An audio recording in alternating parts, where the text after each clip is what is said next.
He appreciated all sorts of people and brought them all together. And I think of it as a Noah's Ark. You know, tigers and worms and squirrels. Did Noah put worms on the ark? What? He only needed one. That, no, I don't even know what I'm talking about. Take 3. Did Jim ever say specifically what it was that he saw in each of you? Idiocy. It's so interesting because we were just talking about that. No, not me. I mean, I don't even know. I met him maybe twice and he hired me. I don't know why. He was really instinctive about people, and he loved diversity. He loved all sorts of different kinds of personalities. He saw something in each person that could work within the context. And it was a chance for all of us to sort of join this group and get to contribute. You know, he really wanted contribution from everybody. Yes, looking at Muppet Guys Talking, we wouldn't be those kind of people if we hadn't met Jim. You know, we just wouldn't have been.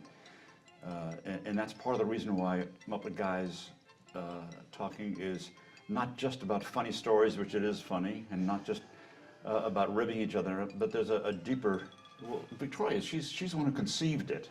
So you go ahead and tell what your reason was for doing it. Well, if you watch these guys for more than a minute, you start to see this playfulness and this joyousness and this love of rebelliousness among them. And I thought this should be recorded. It was that dynamic among them, not only the stories and the secrets of the Muppets, but their interaction that was worth having other people witness.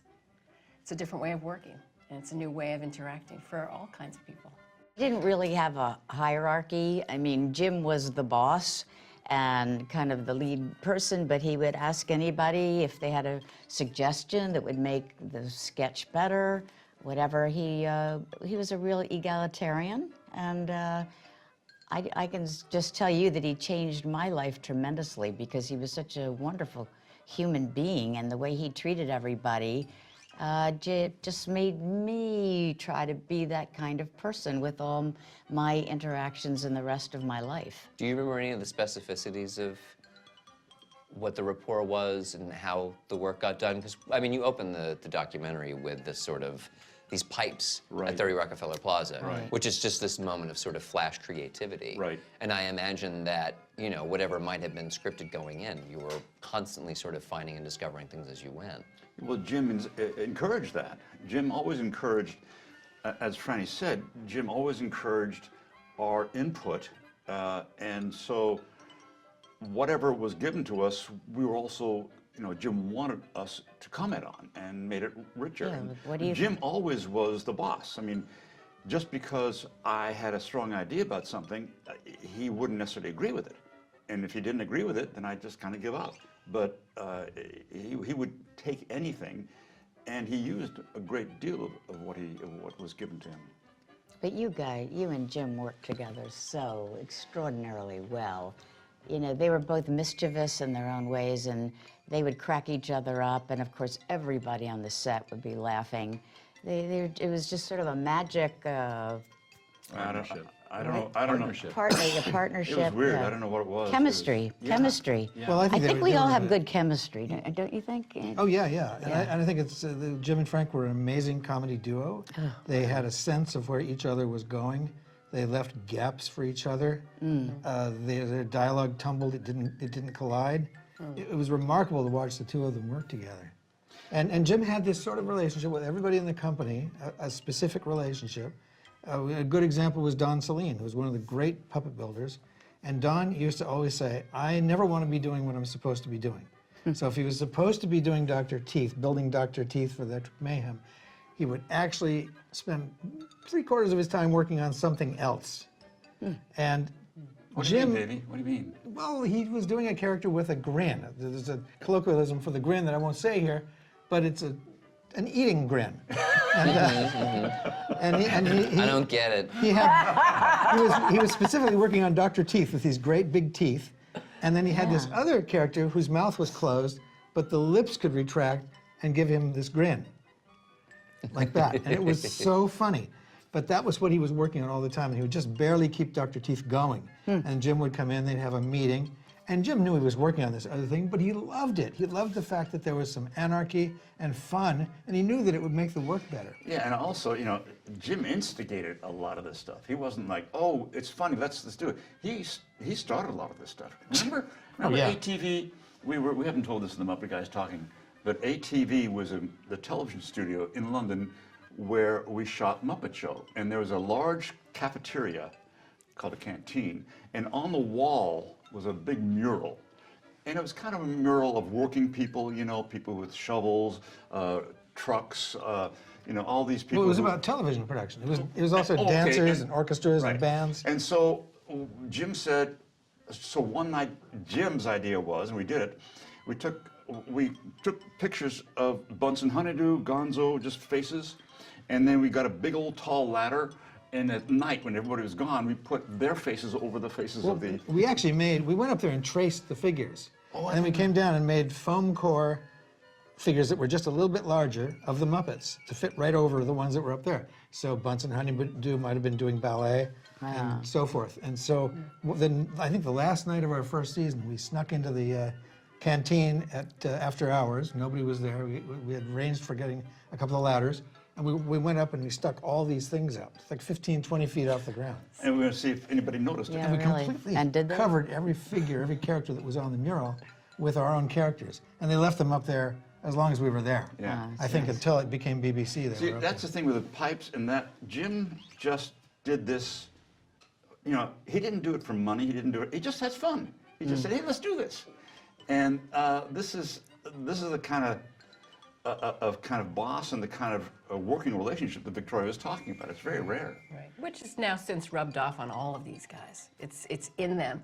Even Billy, as he said, by extension, just being around it. So it's so much in your spirits. And I think it's really rare. And that's why she wanted to bring it to the world, to show people we're just being stupid and clowning around. But she actually wanted to make a serious statement, which I totally support now and realize. Because I was with him since 19 years old. I didn't know there was any difference, but she noticed it. And one thing I think you've seen a lot is that, or I've also learned from being around these guys, is you don't have to have playfulness and professionalism exclusive. They're not mutually exclusive. They go together.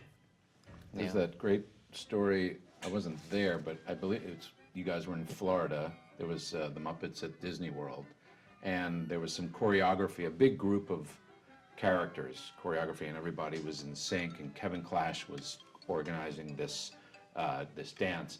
But there was one bunny in the background that was just out of sync everywhere, jumping around crazy. And Kevin he stopped everyone. He said, excuse me, but there's somebody who's not in, and it was Jim back there. Yeah, and that was actually in Just creating Toronto. the- That was in Toronto. Oh, it was Toronto? I thought Muppet it was Family Disney World. Christmas Sorry. special. And if you happen to see that special, you'll find this bunny in the back that's just going crazy. I thought it was Florida, sorry. Yeah. That's okay, forget about He it. would encourage that kind of stuff, in other words. Yeah.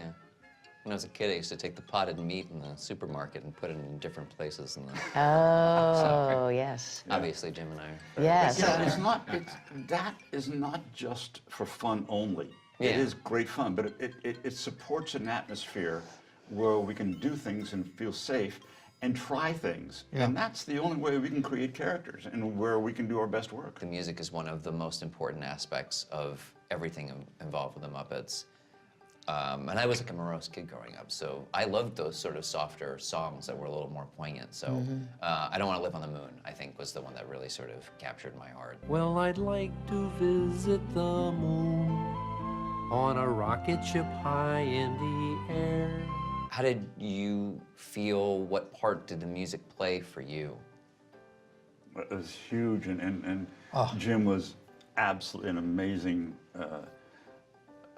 not a musician as much, although was he could just play But he piano. had a musical. real ear, yes. He was musical he in was the very way musical. he read lines. He was musical in the way. I mean, there's nobody used- nobody could do Manamana, but Jim, it was so hysterical. Phenomena. Phenomena. Jim was the only one who could do that. He was so musical and had such character during that. Sorry. It's true. I just, Oh. no, So Bill it's does true. Phenomena now. I've done it a couple times, you know, live or wherever we've done it, and I'm just sticking to what he did because it's just so perfect. So I'm just doing an You do a great impersonation of job, it. by the way. I do. Frank didn't want to say that, but I think you do a really good job. I do too. He also was so smart in who he worked with as far as music goes. I mean, Paul Williams has written the most beautiful stuff for us. Gorgeous stuff in the Muppet so movie. evocative. For Emmett Otter's Jug Band Christmas is beautiful. Yeah. And then also we had Jeff Stone, Moss. Jeff Moss and Joe Joe Raposo. And Joe, of course, wrote so many things. I mean, he wrote Being Green. I remember the first time I heard that when Joe presented that to Jim. Oh, really? Yeah, yeah. my God. He said, I got a song for you, and it was him singing it. It's not easy being green. I don't know. I don't have enough to say about how important the music was, Danny. I think you're absolutely right, and I'm sad that it's not being done anymore these days. You know? It's really sad. It was such a strong part, and it was absolutely egalitarian. You know, we always used music from different genres. We did it on the Muppet Show, Fraggle Rock. Wherever we worked, we worked with a variety of genres. In the case of Muppet Treasure Island, that was all sort of music that went with the pirate theme. Christmas Carol was Paul Williams. He wrote staggeringly beautiful songs. Even Emmett Otter, we did this special called Emmett Otter's Jug Band Christmas, which was one of our favorite pieces. Anybody who worked on it would tell you that. And you know, when the river meets the sea is just channeled from the heavens. It's so beautiful. When the river meets the sea. All of these guys sang. None of them is per se a singer, but the fact that Jim was getting them all to sing. Oh my God, and yeah. it was extraordinary. You know, it didn't matter, and I think there's a message in that as well. And there's also a great story that you tell about, I think it was either Joe Raposo or someone else, and he had said he was composing. He said, Jim, do you want to hear it in advance? Can you tell that story? Oh, it's just that I think, you know, and I learned this from Jim also as working with my composers on my movies. You know, these days, when a director asks a composer for a temp score, usually the director wants a whole electronic score, all, you know, with bogus instrumentation and everything. And Jim, you know, would hear on the piano, and he'd say, okay, and just trust Paul, you know? And that's what I do. So, because of Jim. It was amazing that way. He just said, well, basically he said without saying it, you know what you're doing. Paul expected Jim to be looking over his shoulder, and he didn't. He just said, well, I'll hear them when you bring them in. And Paul was just staggered. He still is. Yeah.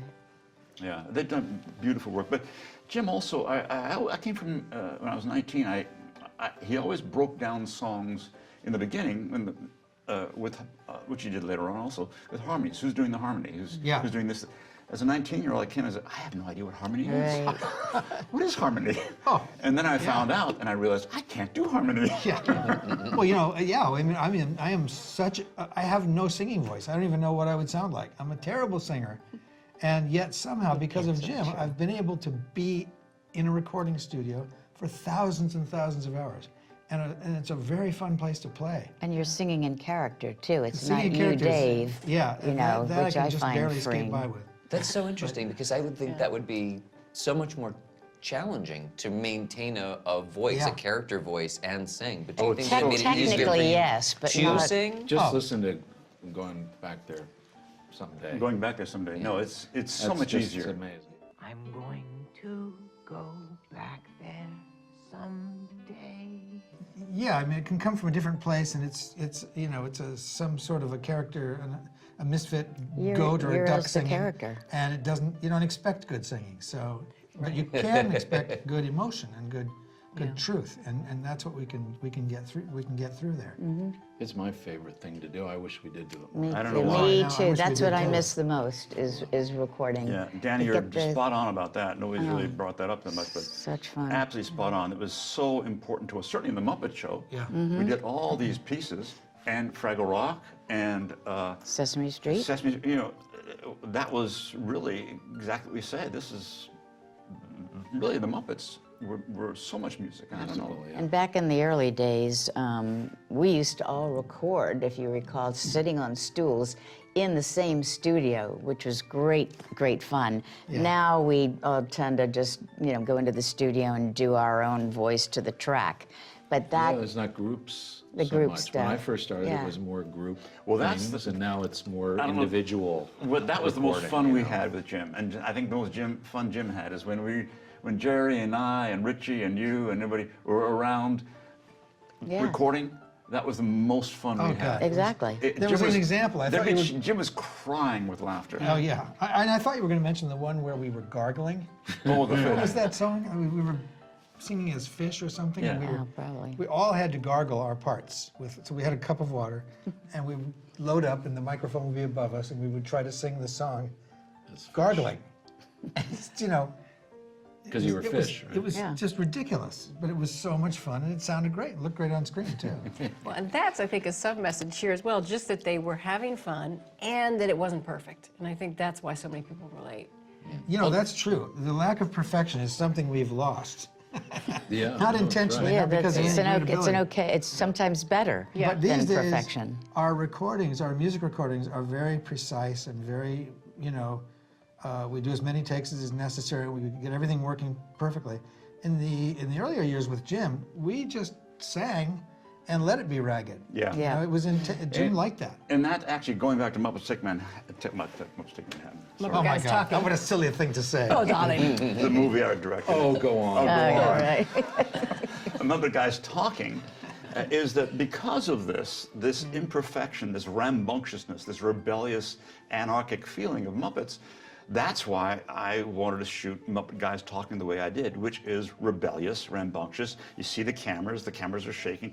That's in the spirit of the Muppets. And actually, the reason we're distributing the Muppet Guys Talking like this, and Victoria's certainly the leader of this, is because, again, we didn't want a company between us and the fans. We wanted to do it directly. So we, maybe for the first time, are releasing this movie March 16th on our own website, MuppetGuysTalking.com. I mean, you can't get it in a DVD, you can't get it in Netflix, you can't get it on DirecTV, nothing. Only MuppetGuysTalking.com, which is great for us because then we have we don't have like a huge company selling it. We have a connection with the fans, and that's fantastic. And you can talk more about that. Well, it also would seem to us the way to reach the majority. All you need is an internet connection, really. So wherever you are, it doesn't mean you have to get to a theater, it doesn't mean you have to be a member of something, you just have to be able to come and join us. And we'll be selling it for something that's really fair. We wanted to make it accessible. And that's really Frank's main outcome. A lot of people, when we were putting this together, said, what do you want to try to do? And he said, I just want as many people to see it as possible. Since there aren't, 250 some odd million people in the room right now, I hope I can speak for them when I say that the work that you each have done with the Muppets over the years has ferried, I think, all of us from childhood to adulthood without losing our sense of wonder. And That's that lovely. has been such a gift, and I thank you. Thank you so much. Thank all you, of you. Danny. Thank you. Group hug, group hug. Danny, get yourself something nice here. Now let's get things started on the most sensational, inspirational, celebrational